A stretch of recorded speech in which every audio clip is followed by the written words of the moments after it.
मैं आपको एक कहानी से बात शुरू करता हूँ, एक स्टोरी से बात शुरू करता हूँ। Real story. स्टोरी से इसलिए कि स्टोरी से बात समझ में ज़्यादा आती है। और एज ए पेरेंट, मेरा एक बेटा है, 17 का होने वाला है। नहीं होने वाला नहीं, हो गया है, 3 दिन पहले हो गया है, अब ये भी हुआ है। तो 17 की उम्र आप जानते हैं सबसे खतरनाक होती है। आप लोग भी लगभग उसके आसपास होंगे या अभी अभी उससे निकले होंगे। Most difficult age is this 16, 18, 19। इस उम्र में आपके हार्मोन्स इतना ज्यादा जंप करते हैं कि मूड स्विंग्स बहुत ज्यादा होते हैं। आपको अपने दोस्तों से बात करके इतना सुकून मिलता है। पेरेंट्स दुश्मन नजर आते हैं इस उम्र में। पेरेंट्स कोई अच्छी बात भी कहें तो लगता है कि ये क्यों मनहूस लोग हमारे घर में रहते हैं, क्यों ऐसी खराब खराब बात बोलते हैं। They don't understand, they are outdated people, ऐसा मन में भाव आता है। सबको आता है। आपको आ रहा है तो पहली बार नहीं आ रहा है, आज से 30 साल के बाद आपके बच्चों को भी आएगा आपके बारे में। एकदम उतनी ही इंटेंसिटी से आएगा जितना आपको आता है। जितना आपको लगता है कि आपके पेरेंट्स बिल्कुल नहीं समझते, आपके बच्चे आपके बारे में यही सोचेंगे 30 साल बाद। ये एकदम इटर्नल ट्रुथ है जिसको आप रोक नहीं पाएंगे। So this is a normal thing. आप लोगों की एज में जो सबसे बड़ी चिंता मुझे होती है, जैसे मैं अपने बेटे से बात करता हूं, तो मैं तो एक बहुत ही खराब पेरेंट हूं। खराब पेरेंट का मतलब मैं कभी कहता ही नहीं कि पढ़ो, कभी कहता ही नहीं कि टॉप करो, मैं कभी नहीं कहता। मैं सिर्फ ये कहता हूं कि बेटा हर साल एक क्लास पास करते रहो, काफी है। बस इतनी साउंड प्रिपरेशन मत करना कि मैं 8वीं क्लास 2 बार में करूंगा, ऐसा मत करना। एक ही बार में कर लो। और मैं कभी परसेंटेज पूछूंगा नहीं आपसे, मैं पूछता भी नहीं, हालांकि वो बता देता है, लेकिन मुझे उसमें इंटरेस्ट है नहीं। Whatever percentage he gets. And we also have a daughter. I am not the biological father, she is a relative's daughter, so she lives with us. हम दोनों बच्चों से बोलते हैं कि हम कभी नहीं पूछेंगे परसेंटेज क्या है, ना हम पूछते हैं, ना हमारा इंटरेस्ट है। हमारा इंटरेस्ट केवल इस बात में है कि वो बेहतर ह्यूमन बींग्स बन जाए, क्योंकि मैंने जिंदगी को बहुत अच्छे से देखा है। और मैं एक बहुत ही खराब स्टूडेंट रहा हूँ स्कूल में, बहुत बदमाश, शरारती, कम पढ़ने वाला। पर दिमाग इतना था कि 10 दिन 20 दिन पढ़ के अच्छे नंबर आ ही जाते थे। तो मेरा दिमाग कहता था कि जो काम 10 दिन का है उसके लिए साल क्यों खराब करूं।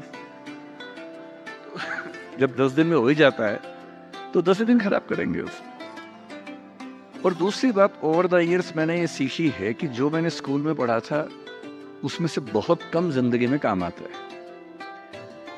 मैंने ट्रिगोनोमेट्री पढ़ी, मेरी जिंदगी में कभी काम नहीं आई। मैं कभी थीटा बीटा लगा ही नहीं पाता कहीं पर भी।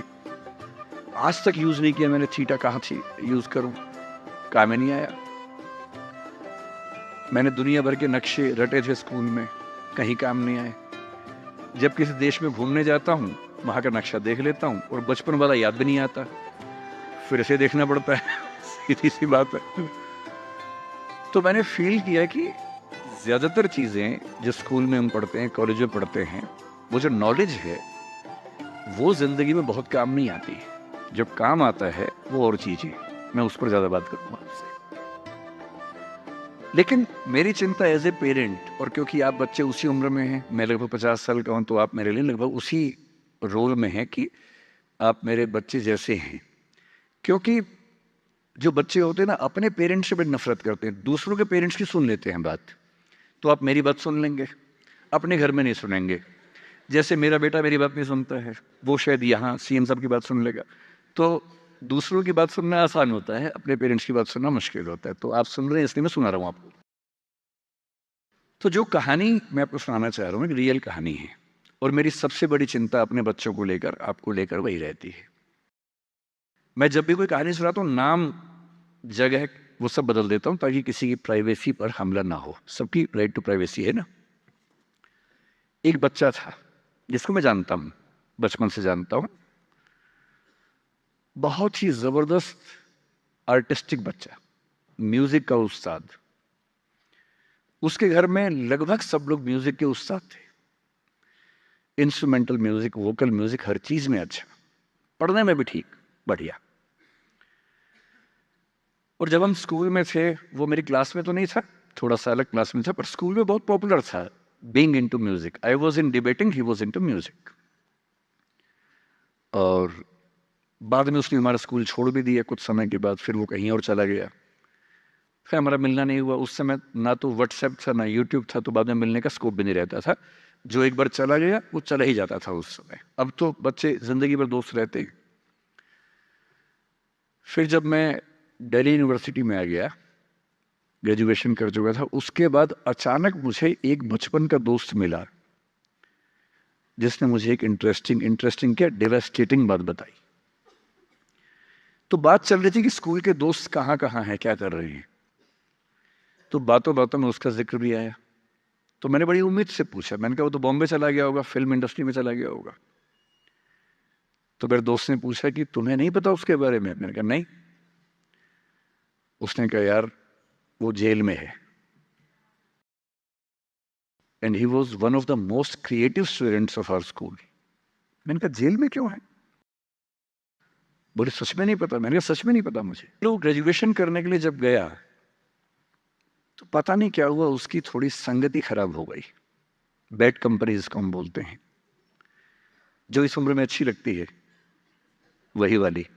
कॉलेज लाइफ में थोड़ी बहुत बैड कंपनी सबकी होती ही है, हल्की फुल्की होती है, एक सामान्य बात है। अच्छा, बच्चा बच्चा ना रहे ये भी तो अच्छी बात है ना। थोड़ा बचपन तो जीना भी चाहिए, थोड़ा शरारतें करनी भी चाहिए। पर किसी किसी का दुर्भाग्य होता है कि ज्यादा हो जाता है। उसके साथ ऐसा हुआ। मतलब 1000 लोग जाएंगे तो उनमें से एक आध वापस आएगा, वो भी इतने मुश्किलों से जो ऑलमोस्ट इम्पॉसिबल है। I have seen many such cases.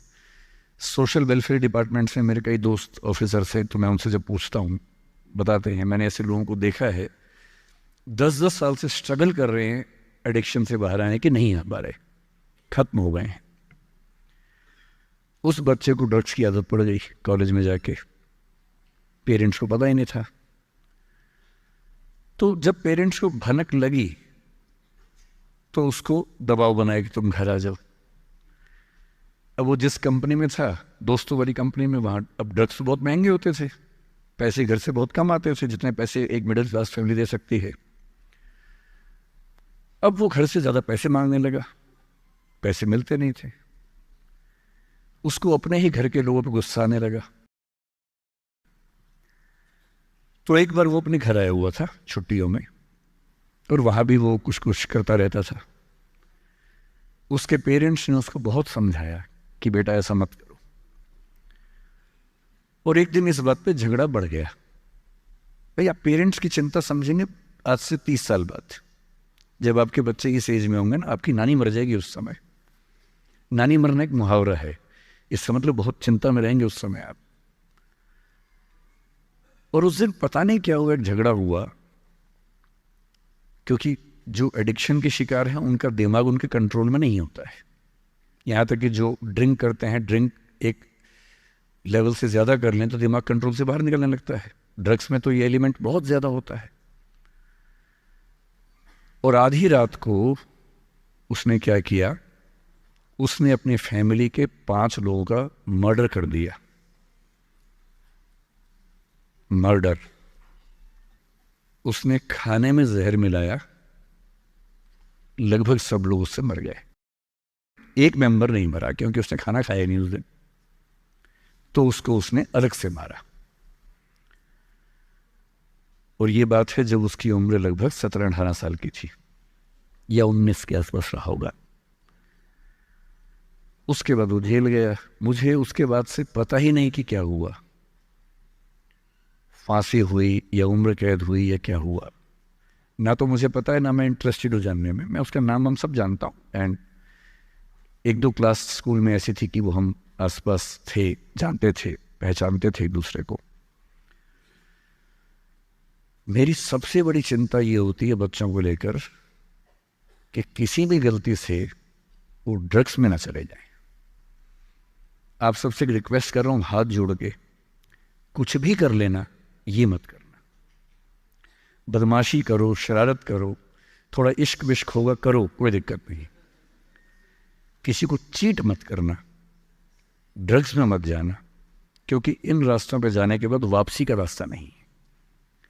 पूरी जिंदगी खत्म हो जाती है। एक शायर ने कहा है, बस एक कदम गलत उठाता राह शौक में, राह शौक का मतलब शौक के रास्ते पर चल पड़े थे, बस एक कदम गलत उठाता राह शौक में, मंजिल तमाम उम्र मुझे ढूंढती रही। मेरी मंजिल जिंदगी भर मुझे ढूंढती रही, कहाँ चला गया? सिर्फ एक गलती हुई थी और उस एक गलती ने कहीं का नहीं छोड़ा। आपको लग रहा होगा कि ये तो पापा जैसा है, प्रीच कर रहा है हमें, पापा डोंट प्रीच वाला भाव मन में आ रहा होगा अपनों के, पर मेरा काम ही है, मैं क्या करूं? मुझे जितनी चिंता अपने बच्चे की उतनी आपकी चिंता है, तो मैं तो बोलूंगा। आप मानेंगे नहीं मानेंगे आपकी मर्जी है, लेकिन ईश्वर ना करे कुछ गलती हुई तो बाद में आप इस बात को याद जरूर करेंगे कि किसी ने समझाया था हाथ जोड़कर, और हम उसके बाद भी नहीं समझे थे। कुछ भी करना, उस रास्ते पर मत जाना।